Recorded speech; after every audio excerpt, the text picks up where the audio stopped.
Job రావాలంటే బాబు రావాలి అనే నినాదం మళ్ళీ రుజువైంది ఆంధ్రప్రదేశ్ రాష్ట్రంలో.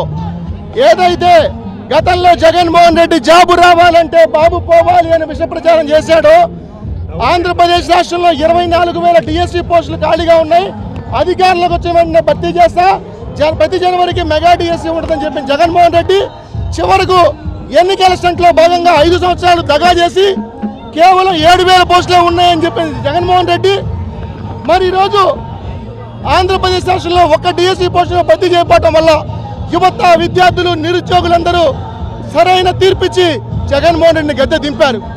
మరి అట్లాగే చంద్రబాబు నాయుడు గారు జగన్మోహన్ రెడ్డి ఇస్తానన్న 7,000 డిఎస్సీ పోస్టు పెట్టించిన దానికి రెండింతలు చేసి 16,350 డిఎస్సీ పోస్టులతో మెగా డిఎస్సీ ఇచ్చి మరొకసారి నిరుద్యోగుల పక్షపాతిగా డిఎస్సీ అభ్యర్థుల పక్షాన నిలబడ్డ ముఖ్యమంత్రిగా నారా చంద్రబాబు నాయుడు గారు నిలిచారు.